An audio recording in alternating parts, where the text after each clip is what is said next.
So hello, good afternoon everybody. My name's Hanna. I'm the director of ArchInfo Finland, which is a body that deals with making architecture known and visible, both here in Finland, so kind of a cross-lateral view of how architecture is important in our societies.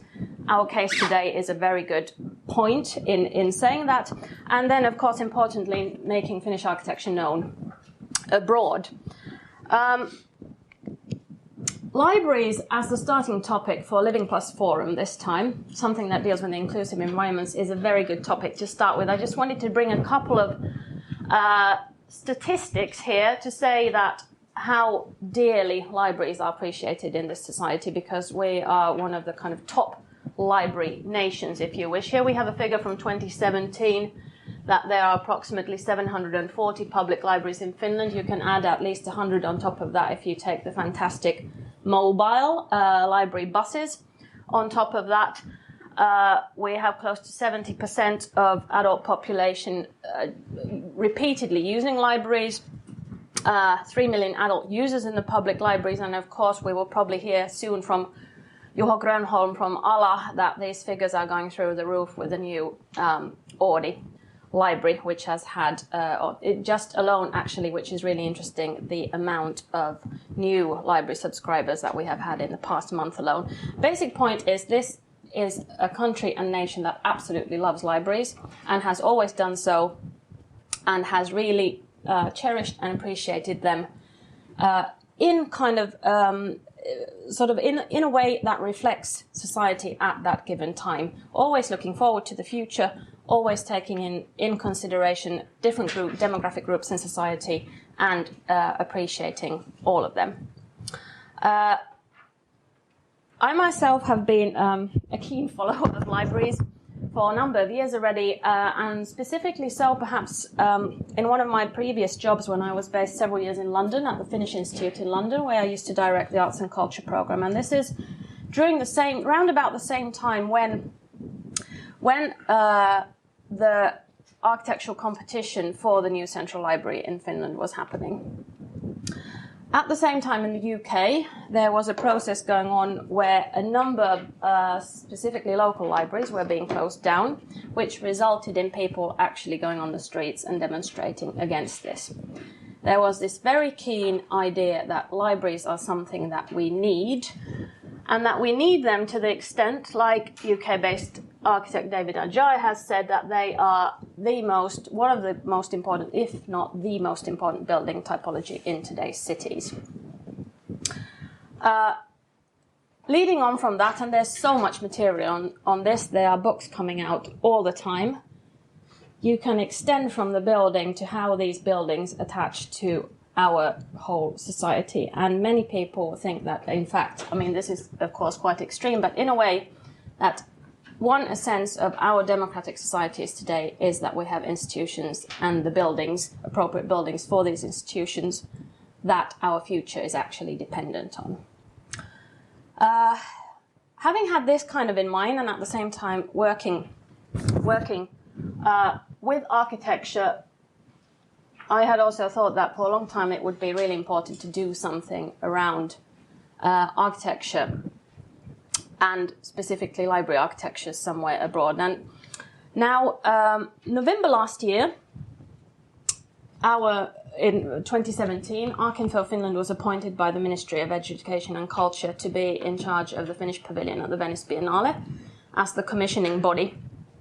And at the time, it was known that the Biennale, of course, is a 6-month event that closed just November last year now, and that straight after this, literally 2 weeks after this, already the new Central Library will be opening.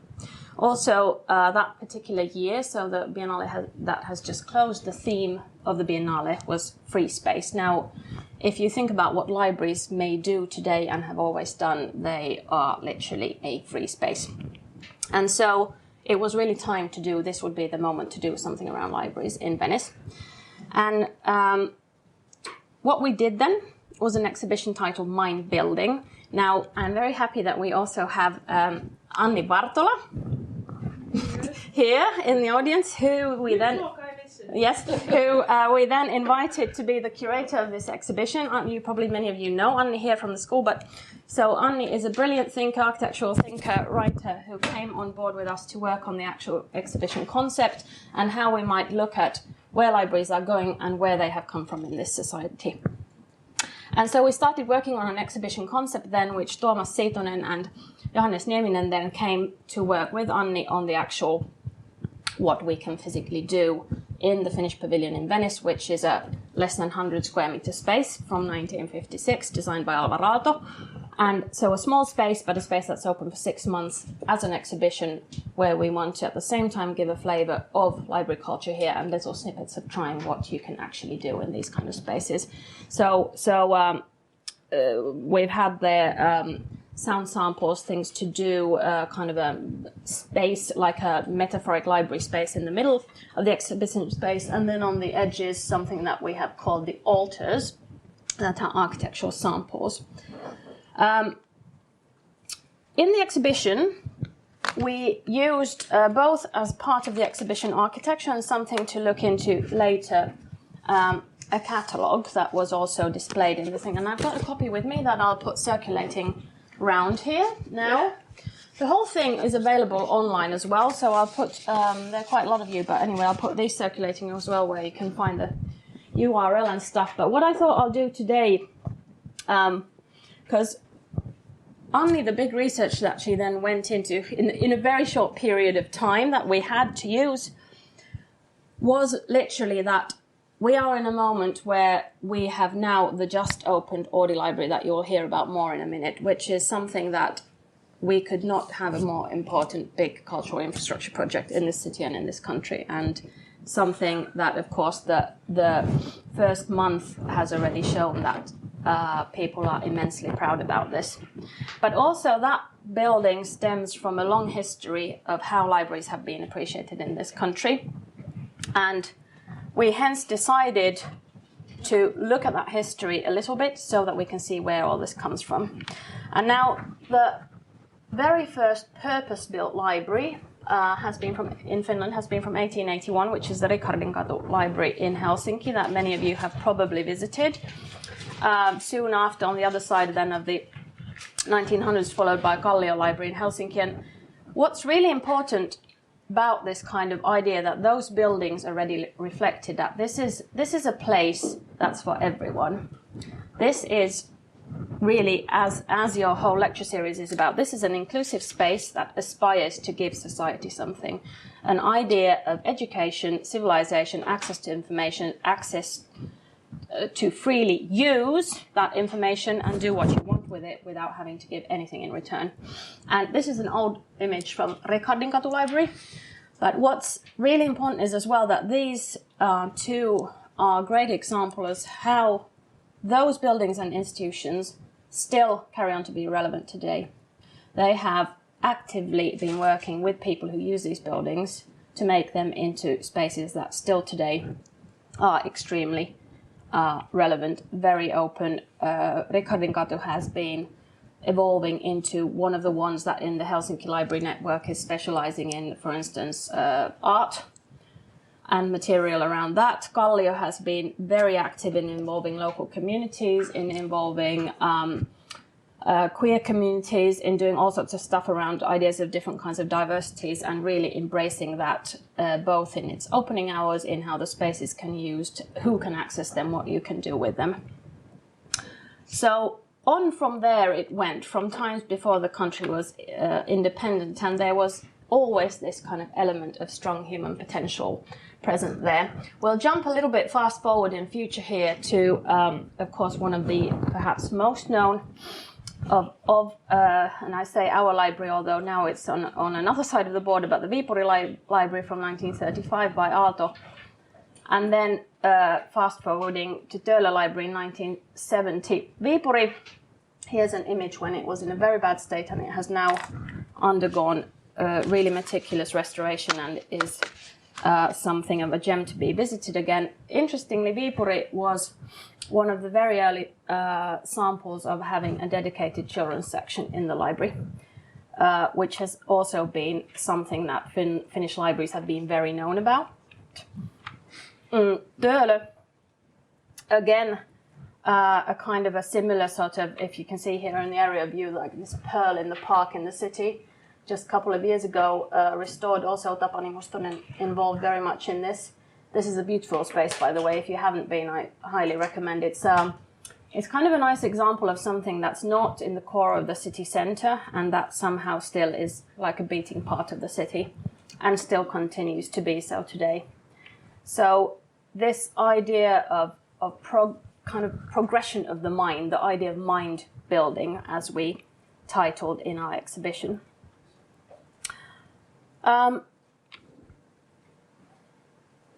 there started coming a kind of idea of these library buildings that might have this very sort of nature of their own, something really strong, a strong identity that at the same time manages to be this, again, a space that can be embraced by everyone. 1986 completed by Raili and Raima Pietilä in Tampere, the main library Metso. And what's quite significant, again, if you haven't been here, wonderful place. If you're in Tampere, just go there, hang out there. It's really fantastic. And we had in the exhibition all kinds of furniture, lamps, things that were made specifically for this library that are still in use to today. At the time when this was completed, it was quite controversial. People weren't quite sure about this first. Today, it's an extremely popular building. It's a really loved landmark of Tampere. Interestingly, that Anni then found in her studies as well, things like you can find merchandise, like Metso merchandise, that you can buy jewelry and stuff that goes with it, which is like a little gesture of telling that people they really like this building, and it's still very much used today.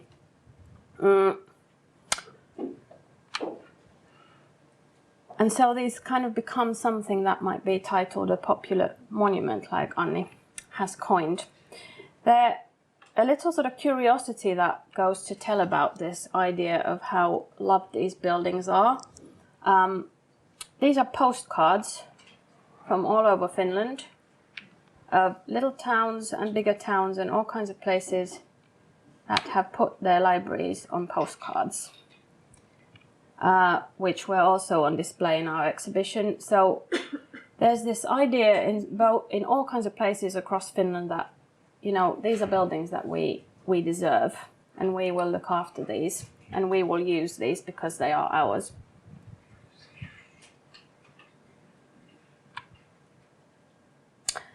And when we move kind of towards the 1990s, which started being, it's important to point out at the same time in Finland there's been very much strong legislation as well. Like this is libraries are kind of public right for us, and the newest Library Act is from 2017. It's quite new. It's an act that embraces an idea that libraries are a place for fostering active citizenship. So learning, doing, sharing together, but really something of an active citizenship. In the 1990s, there was a boom of new libraries being built around Finland. One of them, Joensuu City Library by Helen Siitonen Architects. And here, this is an old archival image.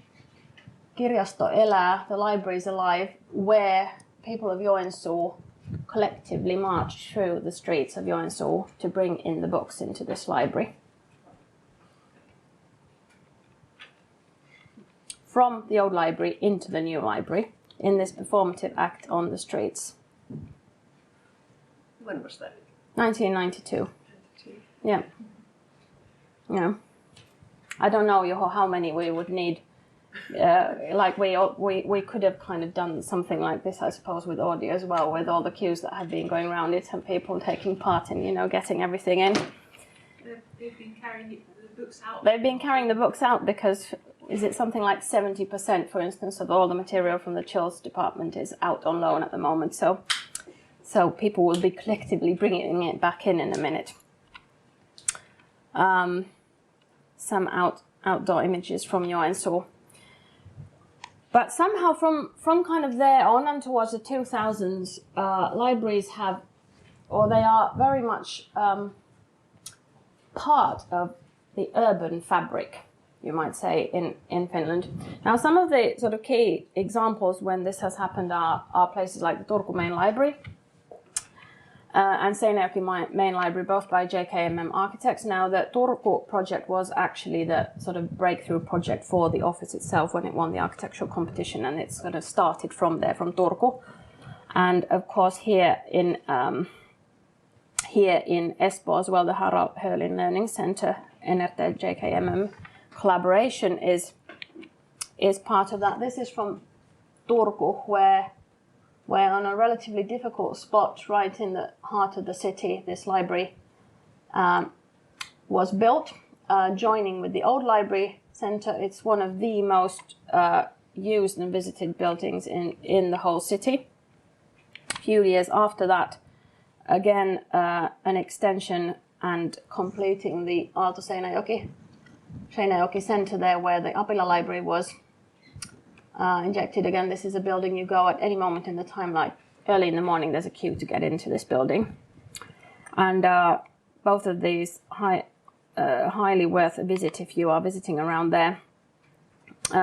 Very much there has been the idea of this sort of, Anni coined this in the exhibition soft fulcrum, but really this sort of thread or web that holds different populations together and offers this kind of bouncing board, if you wish, to kind of look at the intellectual sort of capital of what we have and what we can do with it and what we can learn, and how that really becomes manifest and looked at collectively in our cities.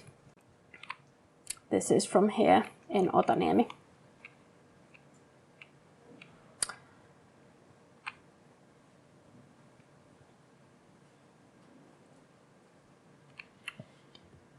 And that, of course, sort of reflects the idea that you can see throughout time and throughout history that these buildings change, they look different, they are placed differently, they come about, of course, in different ways. But all the time they have been these sort of gestures here of public investment in high quality building, public investment in these structures that we have.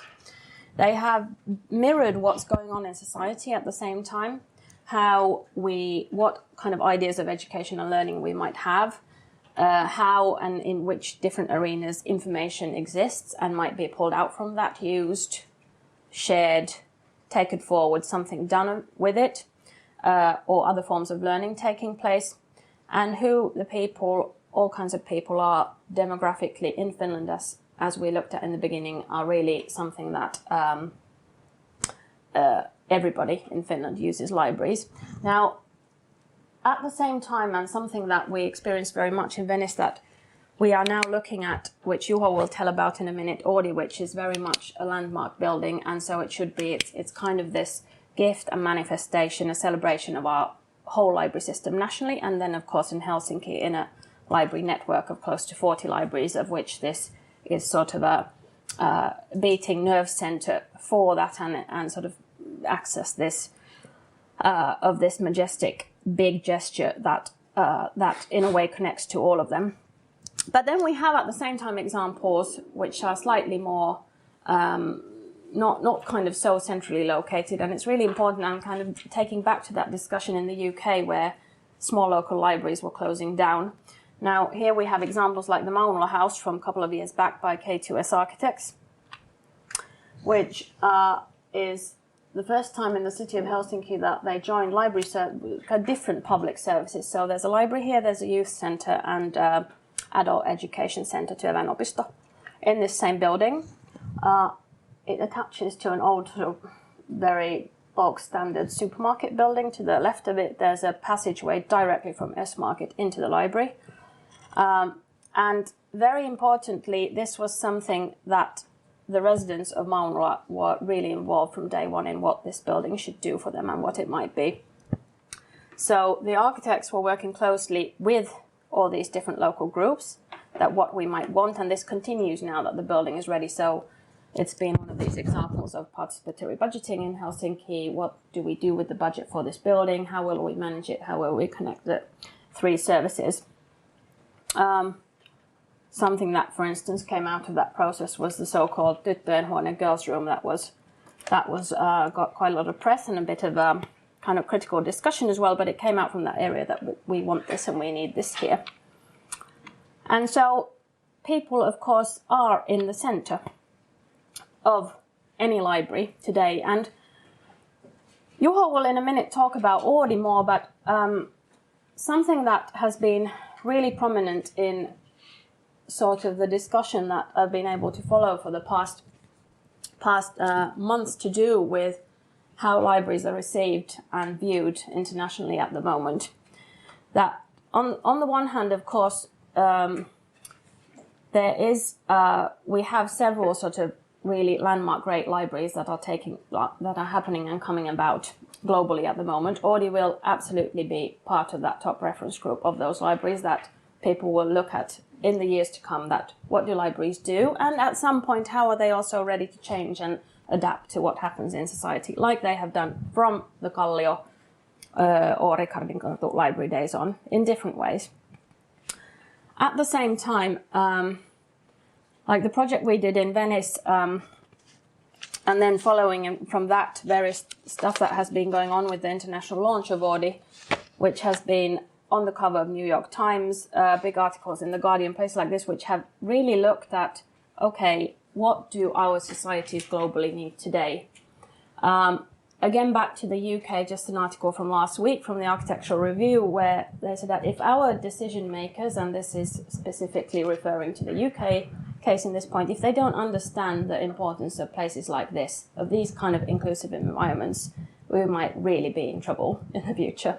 So this is something that they are the physical points that we need collectively to be able to learn, share, and do stuff together.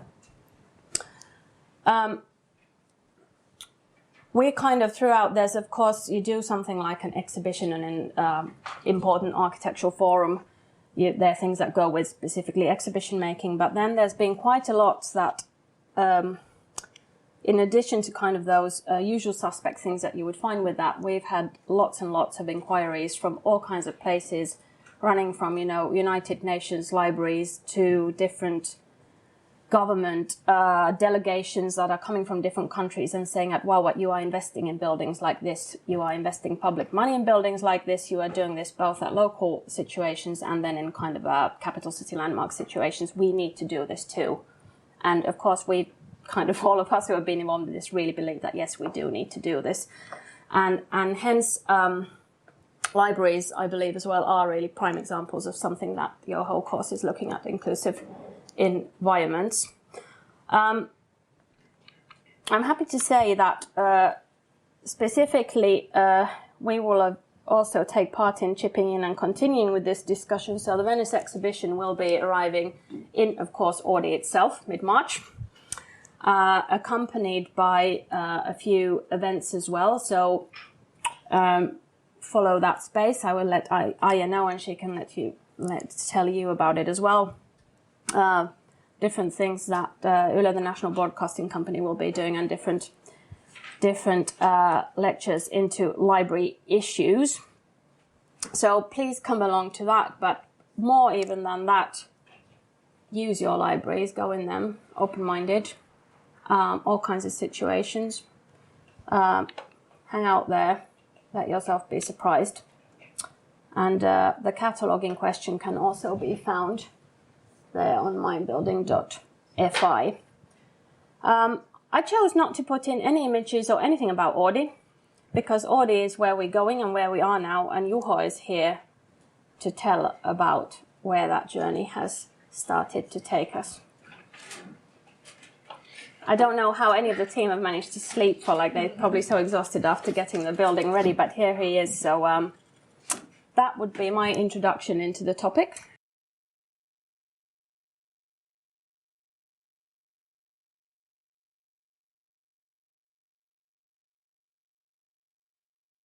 Thank you for the invitation. Thank you, Hanna, and Anne for the exhibition and other presenting it. Sort of background information. I started to study here at Aalto.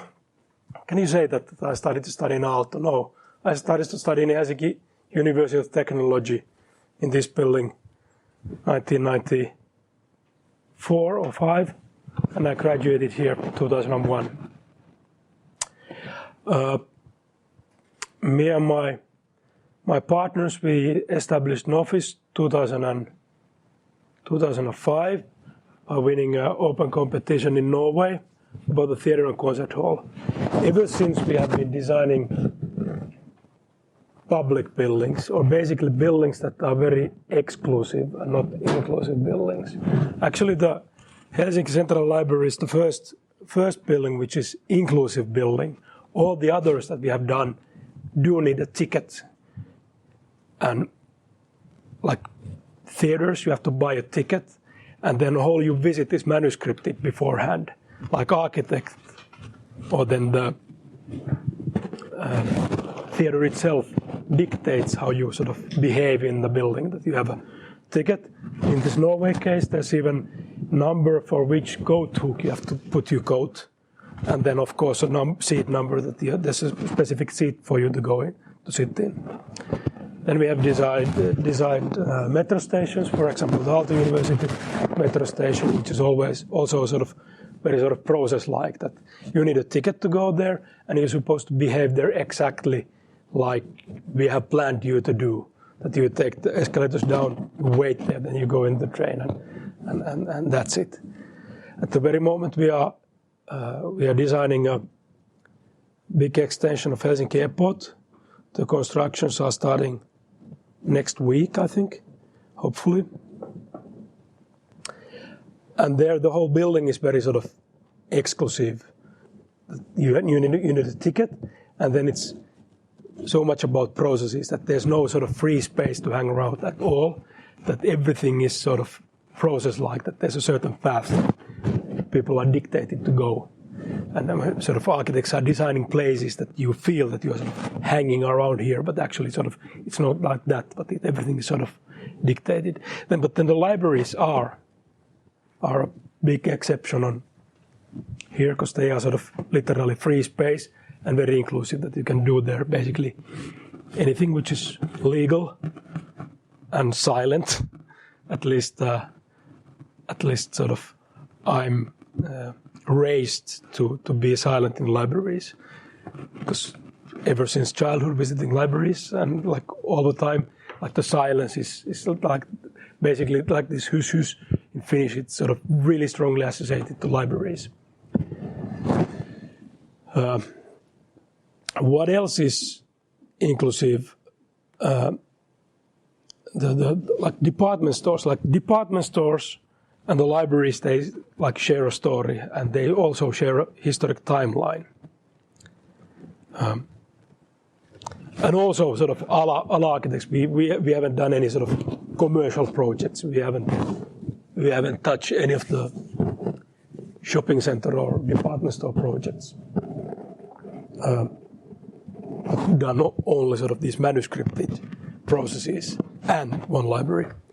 But yeah, the department stores, they basically started in 1850s or 1860s in Paris, like the very concept of department store, and it was very much to do with sort of political changes and this sociological changes, the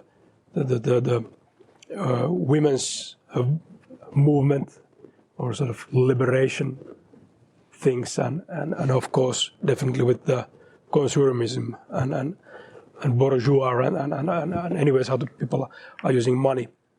The department stores were done to have free space to hang around freely, like women could be there without men accompanying. Then department stores, libraries and free spaces are very much to do also with cities itself.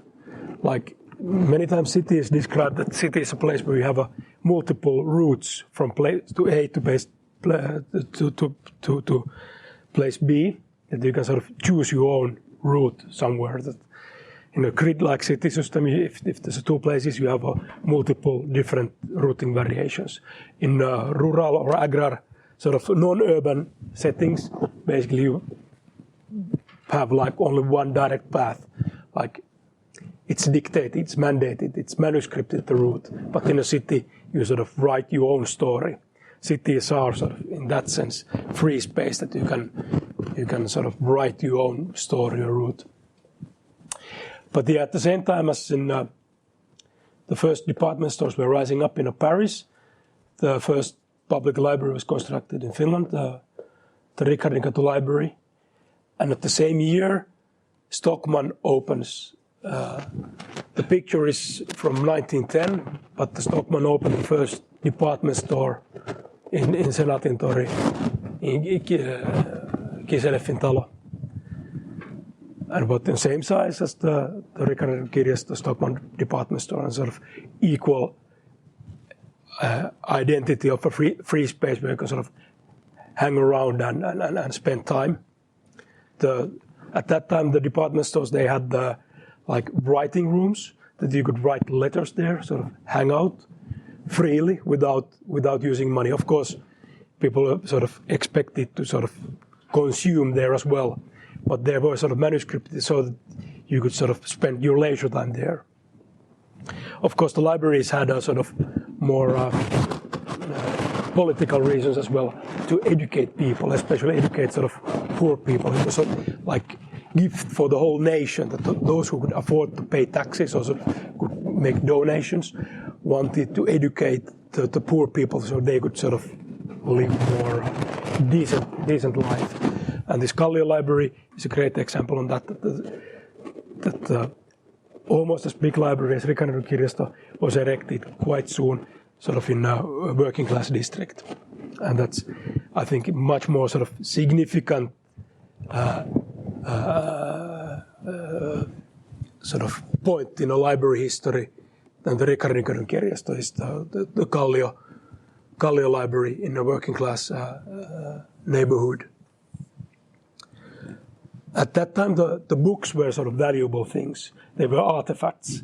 They had a value itself, the very books. And many libraries didn't loan books, or at least sort of big portion of the collection was sort of in-house collection that you were supposed to read in reading rooms.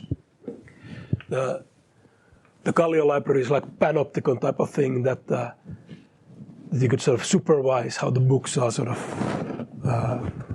kept on the shelves. Naturally, like the big reading rooms, you sort of take a book from a shelf and read it here and then get back out, sort of supervised. And then the role of the library in a city itself, maybe the Kallio Library is like landmark building in the very heart of the Kallio. But then Rickardinkatu Kirjasto, Rickardinkatu Library is sort of bit off the city center. It's never been in a focal point. But then Stockmann, the same department store that I showed earlier, built a new building. There was a competition in 1916, right after building the Kallio Library. The Thomé brothers won the competition, but then they tragically died in a civil war. And then the second or third prize winner, Sigurd Frosterus, got the job and built the Stockmann department store. And basically ever since the very heart of the Helsinki, or the city center, has been under the canopy of entrance to the Stockmann, like all the dates from 1930s till 2010, the first dates were set up to be under the kellon alla, under the watch of Stockmann. But as you all know, the retail is changing, and basically Stockmann is in a severe economical crisis situation, and basically it's living its last days, or last years at least. And the gravity point, or the gravity of Stockmann, it's losing its gravity somehow, and the city center is moving away from under the canopy, and the whole city is like searching for its identity because of this change of commerce. that the retail is like disappearing or changing. But anyways, about the free space and how people sort of are seeing still the department stores as a free space or inclusive space. The academic bookshop, part of the same Stockmann department, or used to be part of the Stockmann, built a book palace in 1960s next to the department store. And at least for me, academic bookstore has always been like extended library. It's a free space where you can sort of hang around and read books, or sort of not read, but sort of go through books and magazines, and then not only sort of loan them, but even to buy them for yourself. Of course, loaning and buying is a very different thing, but somehow academic bookstore has been or has same qualities as libraries do have, and it's been somehow you could say that this has been the central library, somehow most centrally located library type of thing. One could argue that the very essence of libraries are that they are free, but maybe it's not only that we shouldn't only see like the value part. But anyway, by Aalto naturally, and then because retail is in a crisis, retail is in sort of changing, and like Amazon and all that. Also, academic bookstore is suffering, and then they have to sort of cut down. The Stockmann sold the whole bookstore, and now the Stockmann is owning the building, and now sort of leasing different parts of it to different uses. And like Starbucks cafeteria in this corner was like a significant change of this free space, that suddenly big chunk of the main free public space that used to be in very heart of the Helsinki, the bookstore, that you could just walk in and start sort of go through books and spending leisure time, became sort of exclusive, that you can't sit in a Starbucks cafeteria table if you haven't sort of used money to buy coffee.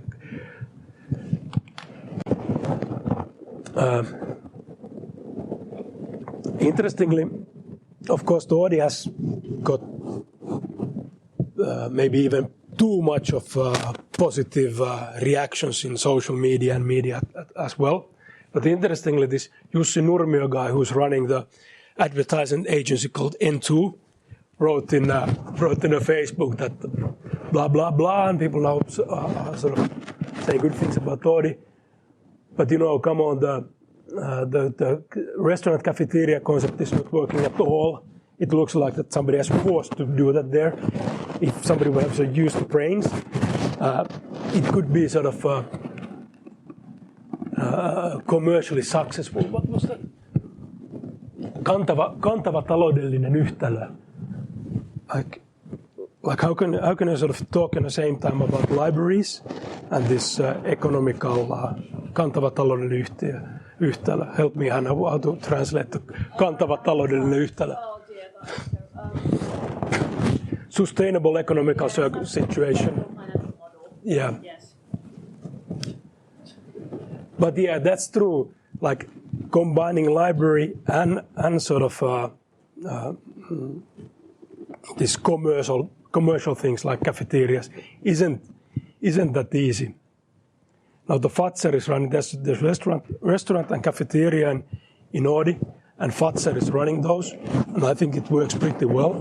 And it feels quite natural that it is there, and you can sort of buy a cup of coffee and sort of wander around with your coffee cup, but still it doesn't sort of feel like that you have to buy it to be in a library. Then one interesting space in the very heart of the Helsinki is the Rautatalo by Aalto. And obviously you can see that it's by the Viipuri Library by Aalto in 1930s, and the Rautatalo from 1958 do have something in common. It was originally owned and operated as an office building, and owned by the offices that used to occupy the building. But this was a free space. This was cafeteria and sort of some commercial activities. And it was open like daily. But then, of course, it's hard to run a commercial activities in a second floor and not on a sort of ground level. And it wasn't economically viable. The financial situation was not... No sustainable model. No sustainable model. And it was closed to be a very exclusive space for years and years. Currently it's open, but no... Bank. Yeah, it was a bank, and it was closed for like 2 decades, something like that.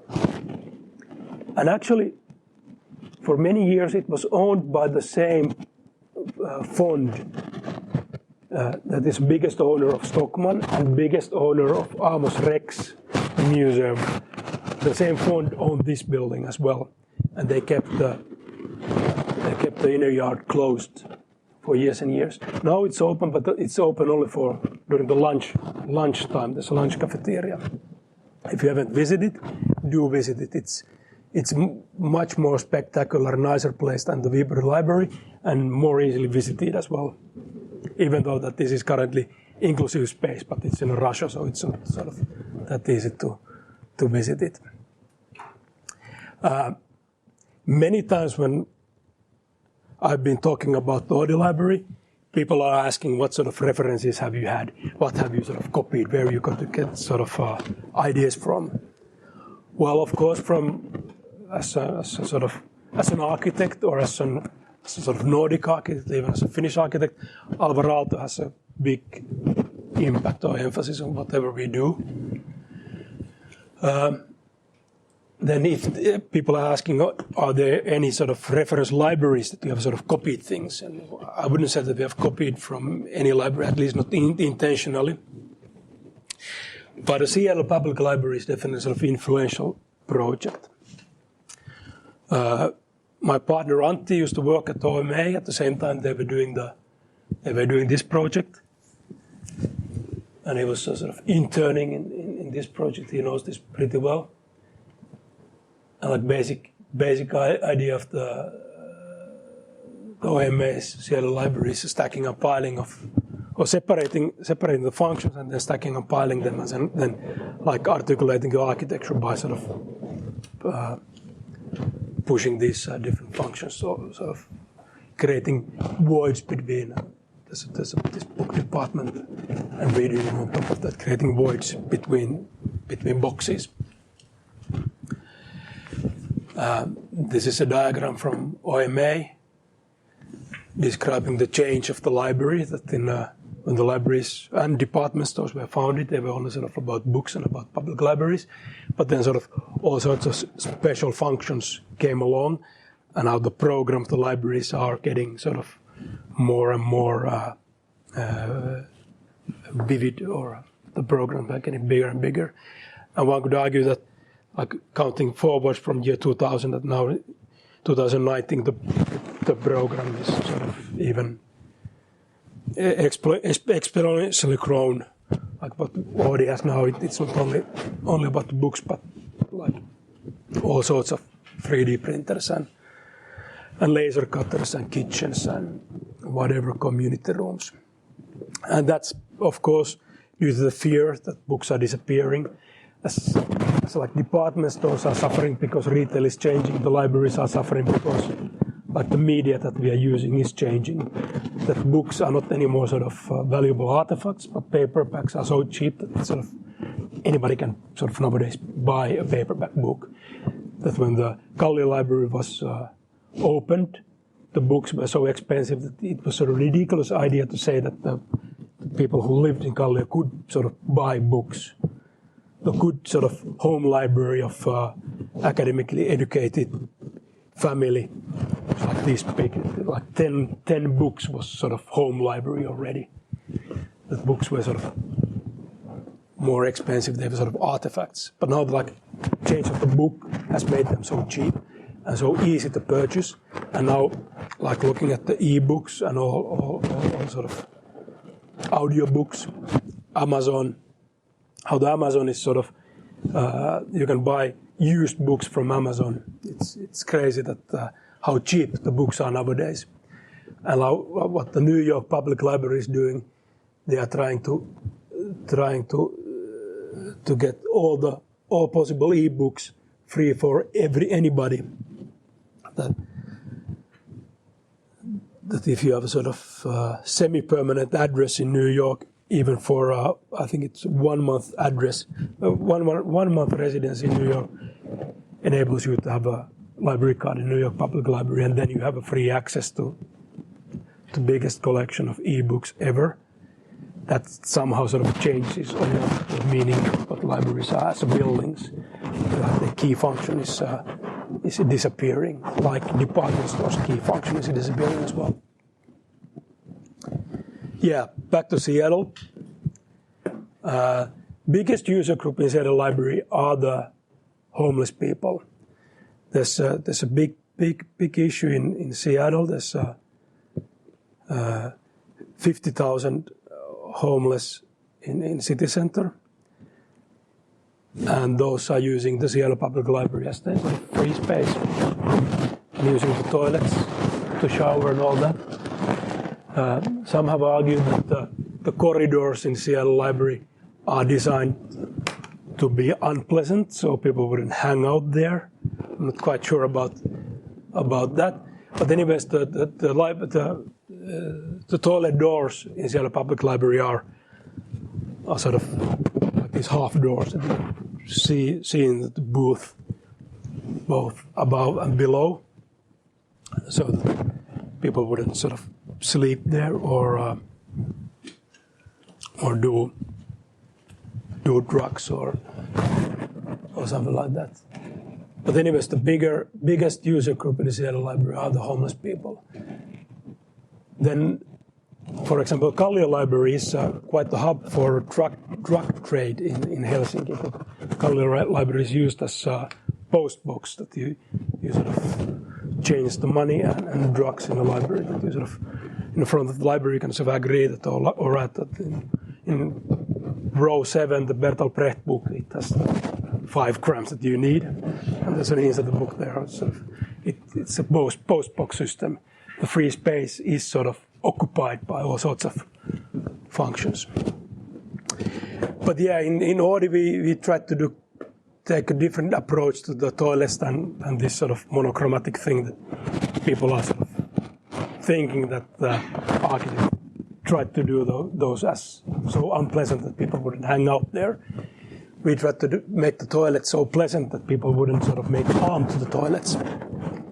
Like this Instagram is best feed for architect to see the sort of complete projects. Like Insta feed of Audi Library has pictures of the toilets as well, and that's great.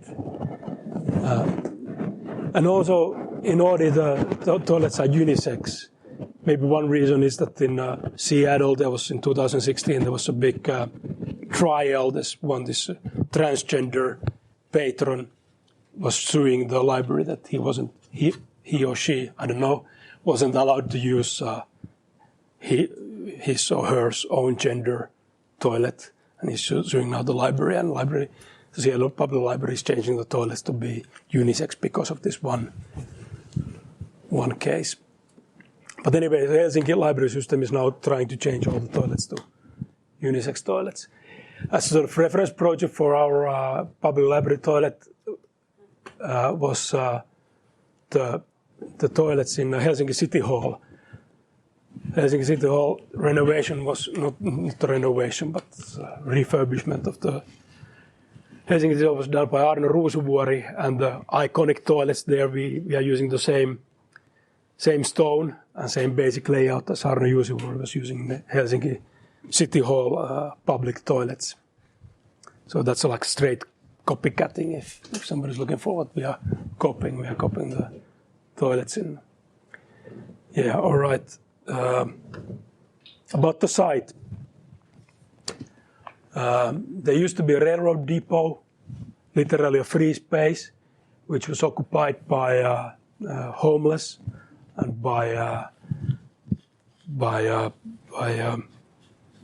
festivals and flea markets and sort of free citizen activities pop-up events, even before pop-up as a word came up.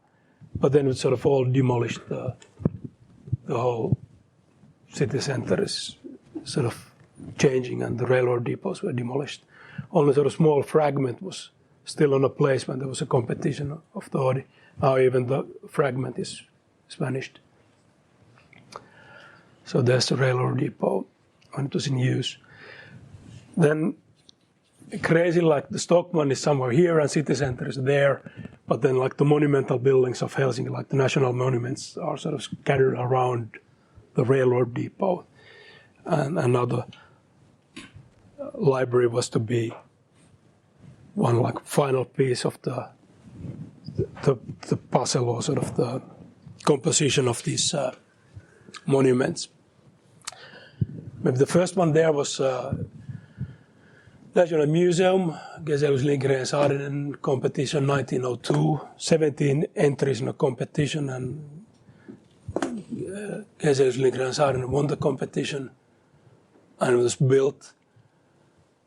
Then a couple of years later, there was open competition of designing facades for Helsinki Central Railway Station. Gesellus Lindgren Saarinen win it again with the exactly same kind of, or with the same building. Luckily, it wasn't built like that, even though that Saarinen continued in the process or in the project. There was a second or third prize winner whose entry was sort of more or less more up to date at that moment, and the end result was more similar to this than the winning entry. Then the Parliament building competition in 1920s, completed 1928, something like that. Really terrible sort of monumentalist building, totally sort of representing different kind of values that Finland as a sort of free democratic society is up to. All these stairs and columns are sort of more suitable in a late 1930s situation.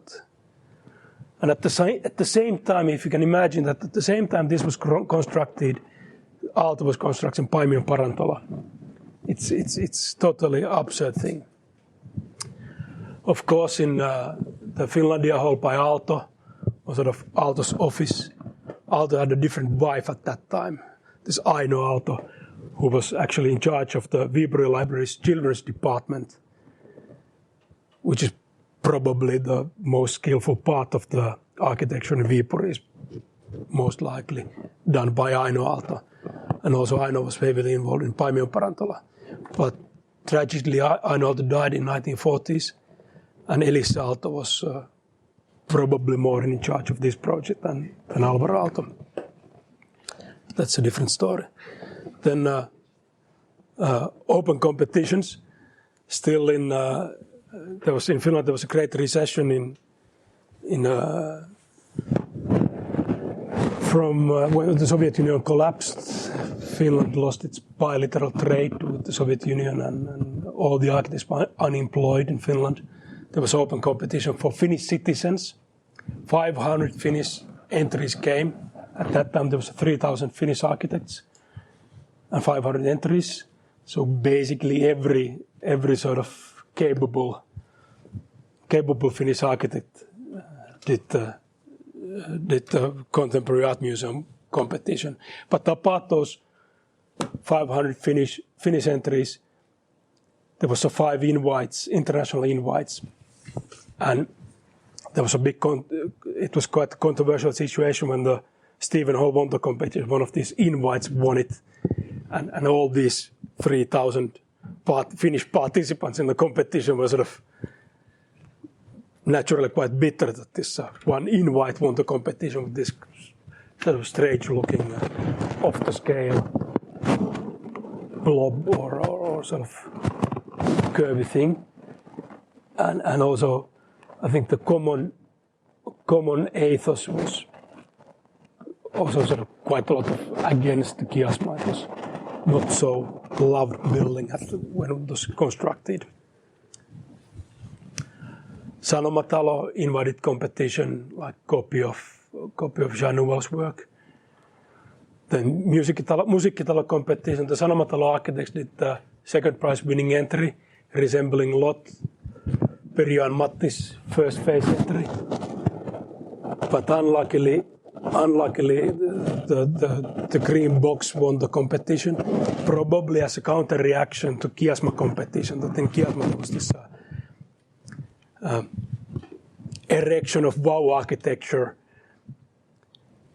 and then in a counter-reaction to that sort of expressive, emotional architecture, in Musiikkitalo competition, the jury and the sort of the public common opinion was supporting this silent architecture, the very box-like and very non-inviting, excluding architecture. And boring office buildings behind. But that was like the backstory of how we approached the actual competition thing.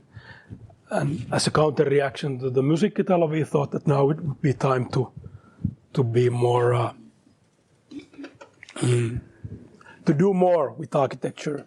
There are more emotions involved, and to be more sort of open, inviting, and more inclusive and more expressive. I think Kiasma and Oodi are some sort of relatives. They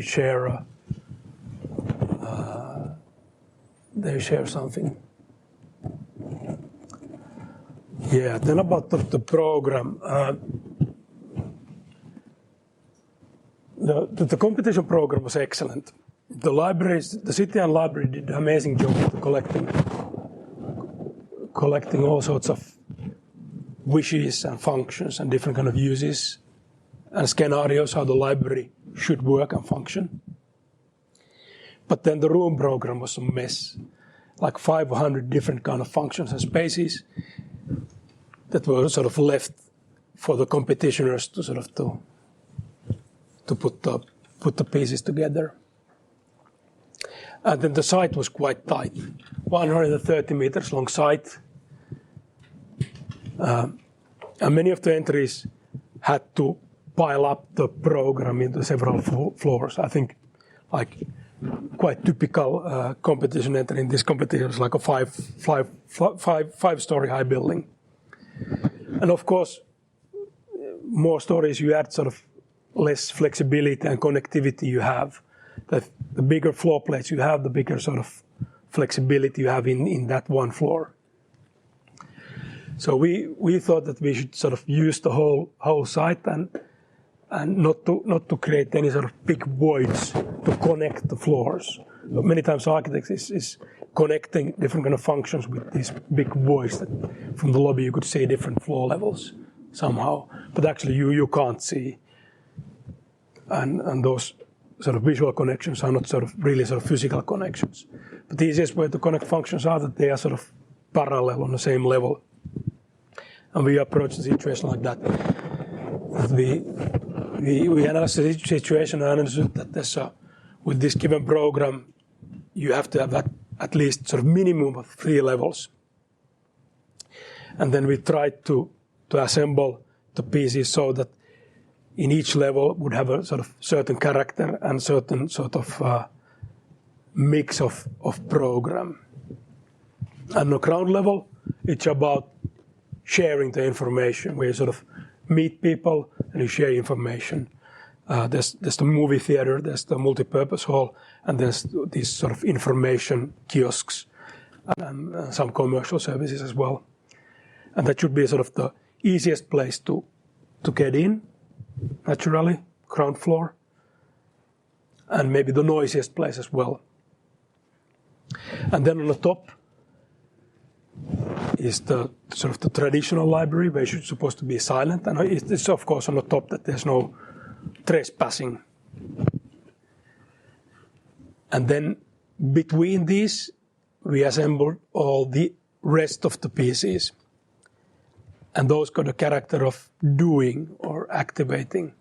So on the middle floor, there are sort of these laboratories and workshops and studio spaces where sort of people are doing physically stuff, and being in the groups.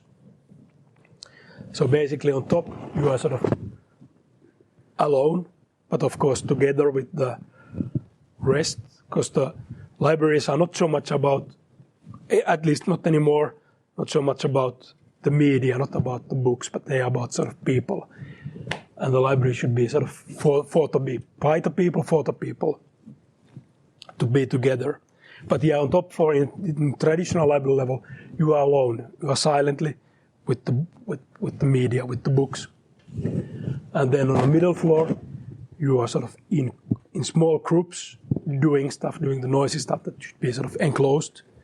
And on the ground floor, you are together with everybody, and that's supposed to be as transparent as possible and as inviting possible. Sort of extension of streets or extension of the plaza in front of the building.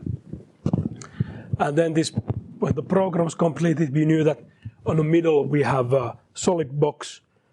On the ground we should have as transparent space as possible, and then on top we should have sort of just great daylight conditions for reading. And then architecture sort of came from the program, and of course because sort of about the urban settings, and then the sort of the middle box was manipulated.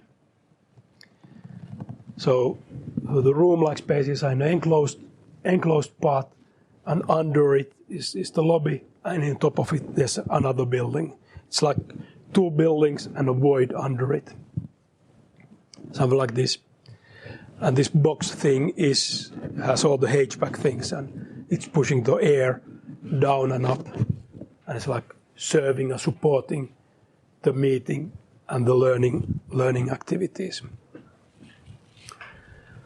Then we pushed the ground floor facade in to create and drag out the canopy to create the big weather protected part of the plaza. Then we cut one corner off to create sort of more inviting main facade, because basically most of the people visiting the Oodi are coming from this direction, from the railway station. Are meeting like this facade first.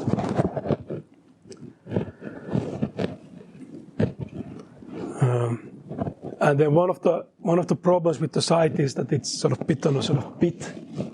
At Mannerheimentie Street is elevated, and Parliament building is on a pedestal. Even Kiasma is taking that into account, that it has this balcony type of gallery thing. So what we wanted to do was sort of emphasize the library's role in the urban settings, and this secondary functions, like this meeting and doing part, is like a big pedestal, a big table, which is carrying the traditional library part. So that would be on the same level as Parliament building. In the New York Times was interviewing us, and we were trying to explain the same thing, and then we told that like this balcony is on the same level as the Parliament building. And that's somehow how we want to underline the role of education and role of culture and these humanistic values in comparison to the parliamentary political systems that now this free space is as important as Parliament building, that they're sort of equal. But because New York Times does fact-checking and doesn't sort of publish fake news, they didn't wrote about that at all, because actually it's 1.5 meters lower than the Parliament building.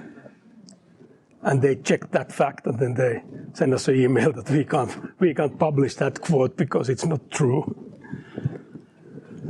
Really? Yeah.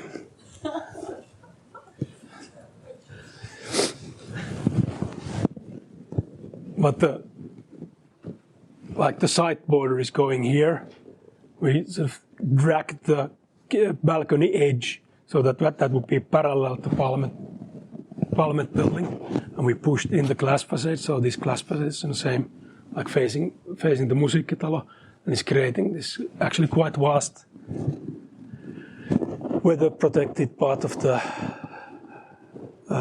plaza. Then of course the Sanomatalo building has this triangular atrium like cutting this corner is some sort of reflection, that trying to create sort of bigger, or sort of better relationship with the indoors and outdoors in sort of matala situation. And Alvar Aalto did the master plan of the area in the early 60s and was describing that from this point you should have a view all the way to the Lapland. That Central Park is like a green finger, and it should be sort of reaching all the way to the railway station. And from here you be able to see to the Lapland. So through the Oodi you could sort of see all the way to the Lapland. New York Times didn't wrote that about either.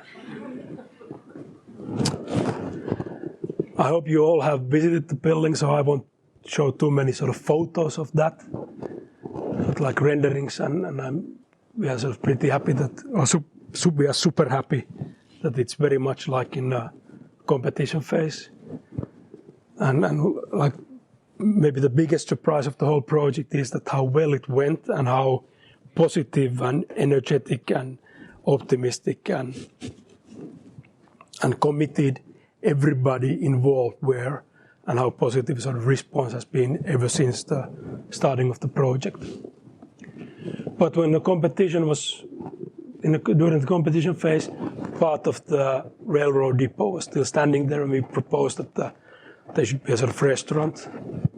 But then, for multiple reasons, it's now demolished. One part of the library is sitting in very, very heart of the Helsinki, sort of in urban heart of the Helsinki. But then, because it's so damn long, the whole side, the other foot of the library is basically in Lapland, or in sort of park-like conditions. The entrance in the competition phase, the entrance canopy was a helium balloon. Now it's only air balloon, but still a balloon. Entrance, if you are in a hurry, you take escalators up, loan the books, and then get down. But if you sort of have more time, you're sort of just sort of wandering around. You probably arrive from the plaza side, and you take this double helix staircase and sort of wander around building. That's also sort of like big difference that I was pointing out in the very beginning, that we have worked previously only with these manuscripted exclusive spaces, that we know how people should behave there, and we can sort of have had the power to dictate how the users are sort of really using the building. But in this case, we can't sort of dictate where people are, how the people are using the building. So it's sort of interesting to see how people are using it and who are sort of obeying the rules of architecture, or sort of ideas of architecture there.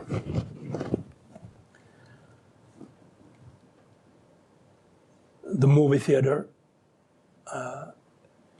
it's going to be opened, I guess, this weekend. It was supposed to be like this, but we haven't got the Photoshop pictures yet. But anyway, some of the panels have wrong color, and those going to be replaced during the summer or something like that. It's almost completed. The enclosed space is in the middle floor. The wood thing is only in the competition phase. It was we wrote that it's for the fire protection as well. That of course it's the steel structures, because in wood you can make a nice fire, but if you want to make cantilevers, you should use steel. But we wanted to use the timber cladding as a fire protection, but basically it didn't work out. So there's a fire protective steel inside, and the timber cladding is only to make it sort of more touchable and more pleasant. What we are super happy about are how the Estonian companies developed the glass facade, and were able to deliver it very much like we described in the competition phase. The view of the Parliament building and like almost matching heights. Thank you.